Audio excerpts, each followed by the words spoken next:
ಯಾರು ಹೋಗಕ್ಕೆ ಹೋಗ್ಬೇಡಿ, ಅವ್ರು ಹೋಗೋದಿಲ್ಲ, ಯಾರು ಹೋಗಕ್ಕೆ ಹೋಗ್ಬೇಡಿ. ಇನ್ನು ಚಾರ್ಮಾಡಿ ಘಾಟಲ್ಲಿ ಮರಗಳು ಧರೆಗುರುಳುತ್ತಾ ಇವೆ.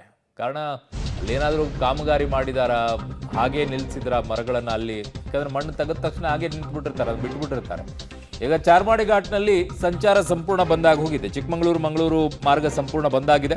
ಕೊಟ್ಟಿಗೆಹಾರದಲ್ಲಿ ಭಾರಿ ಟ್ರಾಫಿಕ್ ಜಾಮ್ ಆಗಿ ಹೋಗಿದೆ. ವಾಹನಗಳನ್ನು ನಿಯಂತ್ರಿಸೋಕೆ ಪಾಪ ಪೊಲೀಸರು ಹರಸಾಹಸ ಪಡ್ತಾ ಇದ್ದಾರೆ. ಚಾರ್ಮಾಡಿ ಘಾಟಿಯಲ್ಲಿ ಮರ ತೆರವು ಕಾರ್ಯ ನಡೀತಾ ಇದೆ. ಸುಮಾರು ಒಂದು 3-4 ಗಂಟೆ ಬೇಕಾಗುತ್ತೆ. ಯಾಕಂದ್ರೆ ಬೃಹತ್ ಮರಗಳವೆಲ್ಲ, ಅವುಗಳನ್ನ ತೆಗೆದು ಸೈಡಿಗೆ ಹಾಕಿ ಕಟ್ ಮಾಡೋಕ್ಕೇ ತುಂಬ ಸಮಯಾವಕಾಶ ಬೇಕಾಗುತ್ತೆ. ಅಲ್ಲಿ ಪವರ್ ಇರೋದಿಲ್ಲ, ಅದಕ್ಕೇನಾದರೂ ವ್ಯವಸ್ಥೆ ಮಾಡಿಕೊಳ್ಬೇಕು. ನೋಡಿ ಇಲ್ಲಿ ಹೇಗೆ ಟ್ರಾಫಿಕ್ ಜಾಮ್ ಆಗಿದೆ ಅಂತ. ಇದು ಚಾರ್ಮಾಡಿ ಘಾಟಿಯಲ್ಲಿ ಬೃಹತ್ ಮರ ಧರೆಗುರುಳಿರುವಂತಹ ಪರಿಣಾಮವಾಗಿ ಅದನ್ನು ತೆರವು ಮಾಡುವಂಥ ಕೆಲಸವನ್ನು ಅಲ್ಲಿ ಮಾಡ್ತಾ ಇದ್ದಾರೆ. ಪೊಲೀಸರು ಕೂಡ ಈಗ ಪೊಲೀಸರು ನಿಯಂತ್ರಿಸೋದು ಏನು ಬಂತು, ಏನಿದೆ ಅಲ್ಲ, ಪಾಪ ಹೋಗಿ ಸೈಡಿಗೆ ಹಾಕ್ಕೋಬೇಕು ಅಷ್ಟೇ. ಮುಂದೆ ಹೋಗ್ಬೇಡಪ್ಪ, ಆ ಕಡೆ ಈ ಕಡೆ ಮತ್ತೆ ಅವು ಗಾಡಿ ಬರೋಕ್ಕಾಗೋದಿಲ್ಲ ಅಂತ ಬಿಟ್ಟು ಹೇಳ್ತಾರೆ. ಮರಗಳನ್ನು ಈಗ ಅದು ಬಿದ್ದಿರುವಂಥ ಮರನ ತೆರವು ಮಾಡೋ ಕೆಲಸ ಮಾಡ್ತಾ ಇದ್ದಾರೆ. ಆಮೇಲೆ ದೊಡ್ಡ ದೊಡ್ಡ ವೆಹಿಕಲ್ಸ್ಗಳ ಮೂವ್ಮೆಂಟ್ ಅಲ್ವಾ, ಅಲ್ಲಿ ಭಾಳ ಕಷ್ಟ. ಯಾವಾಗ ಎಲ್ಲಿ ಕುಸಿಯುತ್ತೆ ಏನು ಹೇಳಕ್ಕೆ ಬರೋದಿಲ್ಲ.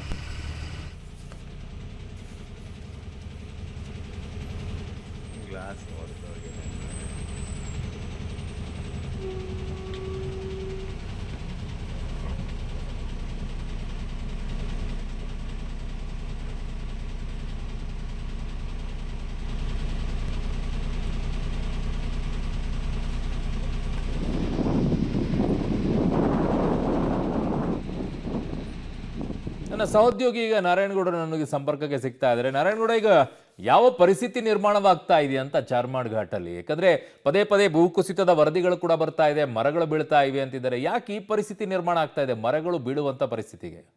ಅರುಣ್, ಅಂತಂದ್ರೆ ಕಳೆದ 3 ದಿನಗಳಿಂದಲೂ ಕೂಡ ಚಿಕ್ಕಮಗಳೂರು ಜಿಲ್ಲೆಯ ಮಲೆನಾಡು ಭಾಗದಲ್ಲಿ ಬಹುತೇಕ ಮಳೆ ಪ್ರಮಾಣ ಸಂಪೂರ್ಣವಾಗಿ ಕಡಿಮೆ ಆಗಿತ್ತು. ಅದೇ ಕಳೆದ ರಾತ್ರಿಯಿಂದ ಸುರಿತಿರುವಂತಹ ಧಾರಾಕಾರ ಮಳೆಯಿಂದಾಗಿ ಈಗಾಗಲೇ ಚಾರ್ಮಾಡಿ ಘಾಟು ಕಳೆದ 2 ದಿನಗಳ ಹಿಂದಷ್ಟೇ ಚಾರ್ಮಾಡಿ ಘಾಟಲ್ಲೂ ಕೂಡ ಒಂದ್ ಸ್ವಲ್ಪ ಗುಡ್ಡ ಕುಸಿದಂಥದ್ದು. ಅಂದ್ರೆ ಈಗ ಮತ್ತೆ ಅಂದ್ರೆ ನಿನ್ನೆ ರಾತ್ರಿ ಮಳೆಯಿಂದಾಗಿ ಮತ್ತೆ ಒಂದು ಬೃಹತ್ ಮರ ಅಂತಂದ್ರೆ ಈ ಚಾರ್ಮಾಡಿ ಘಾಟಿಯಲ್ಲಿ ಹೇಗಿದೆ ಅಂತಂದ್ರೆ ಅರುಣ್, ಒಂದ್ ಕಡೆ ರಸ್ತೆಯ ಈ ಕಡೆ ಚಿಕ್ಕಮಗಳೂರಿನ ಮಂಗಳೂರಿಗೆ ಹೋಗ್ಬೇಕಾದ್ರೆ ರಸ್ತೆಯ ಎಡಭಾಗದಲ್ಲಿ 1000 ಅಡಿ ಪ್ರಪಾತ ಇರುವಂತದ್ದು, ಮತ್ತೆ ಬಲಭಾಗದಲ್ಲಿ ಸುಮ್ಮನೆ ತುಂಬಾ ಎತ್ತರವಾದಂತಹ ಬೆಟ್ಟ ಗುಡ್ಡಗಳು ಇರುವಂತದ್ದು. ಆದ್ರೆ ರಸ್ತೆಯ ಅಗಲೀಕರಣ ಸಂದರ್ಭದಲ್ಲೂ ಕೂಡ ಈಗಾಗಲೇ ರಸ್ತೆ ಅಗಲೀಕರಣ ಮಾಡಬೇಕು ಅನ್ನೋ ನಿಟ್ಟಿನಲ್ಲಿ JCBಯಲ್ಲಿ ಕೆಲ ಭಾಗಗಳಲ್ಲಿ ಅಂದ್ರೆ ಏನು ರಸ್ತೆಯ ಗುಡ್ಡಗಾಡು ಪ್ರದೇಶ ಏನಿದೆ ಆ ಪ್ರದೇಶದಲ್ಲಿ ಕೆಲ JCBಯಲ್ಲಿ ಕೆಲಸ ಮಾಡಿರೋದ್ರಿಂದ ಭೂಮಿ ಕೂಡ ಸಡಿಲ ಆಗಿರುವಂತದ್ದು. ಹಾಗಾಗಿ ನಿರಂತರವಾಗಿ ಸುರಿತಿರುವಂತಹ ಮಳೆಯಿಂದಾಗಿ ಬೃಹತ್ ಮರ ಬಿದ್ದಿರುವಂತದ್ದು. ಅಂದ್ರೆ ಬೆಳ್ತಂಡಿ ವ್ಯಾಪ್ತಿಯಲ್ಲಿ ಬಿದ್ದಂತ ಮರದಿಂದಾಗಿ ಚಾರ್ಮಾಡಿ ಘಾಟಿಯಲ್ಲಿ ಟ್ರಾಫಿಕ್ ಜಾಮ್ ಆಗಿರುತ್ತೆ. ಯಾಕೆಂದ್ರೆ ರಾಜ್ಯದ ಯಾವುದೇ ಭಾಗದಿಂದ ಪ್ರವಾಸಿಗರು ಅಥವಾ ಪ್ರಯಾಣಿಕರು ಬಂದು ಕೂಡ ಚಾರ್ಮಾಡಿ ಘಾಟ್ ದಾಟ್ಕೊಂಡೆ ಅವರು ಮಂಗಳೂರು ಸೇರೋ ಚಾರ್ಮಾಡಿ ಘಾಟನ್ನ ಅದೇ ಕೊಟ್ಟಿಗೆಹಾರ ದಾಟ್ಕೊಂಡೆ ಹೋಗುವಂತದ್ದು. ಆದ್ರೆ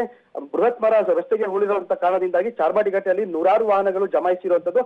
ಆ ವಾಹನಗಳನ್ನ ಅಲ್ಲಿ ನಿಲ್ಸೋಕ್ಕೂ ಕೂಡ ಜಾಗ ಇಲ್ದಲೇ ಇರುವಂತದ್ದು. ಎಲ್ಲ ರಸ್ತೆಯ ಒಂದು ಬದಿಯಲ್ಲಿ ರಸ್ತೆ ಬದಿಗಳಲ್ಲೇ ಟ್ರಾಫಿಕ್ ಜಾಮ್ ಆಗಿರೋದ್ರಿಂದ ಅಲ್ಲಿ ವಾಹನ ಸವಾರರನ್ನ ಟ್ರಾಫಿಕ್ ಅನ್ನ ನಿಯಂತ್ರಣ ಮಾಡೋದಕ್ಕೂ ಕೂಡ ಪೊಲೀಸರು ಹರಸಾಹಸ ಪಡ್ತಿರುವಂತದ್ದು. ಆದ್ರೆ ಸುಮಾರು 2 ಗಂಟೆಗಳ ಕಾಲ ಸಂಪೂರ್ಣವಾಗಿ ಟ್ರಾಫಿಕ್ ಜಾಮ್ ಆಗಿತ್ತು ಅರುಣ್. ಅದೇ ಈಗ ಪೊಲೀಸರು ಆ ಒಂದು ಮರವನ್ನು ತೆರವು ಮಾಡಿ ಈಗ ಟ್ರಾಫಿಕ್ ನ ಸುಗಮವಾಗಿ ಸಂಚಾರ ಮಾಡಿಕೊಟ್ಟಿರುವಂತದ್ದು ಅರುಣ್.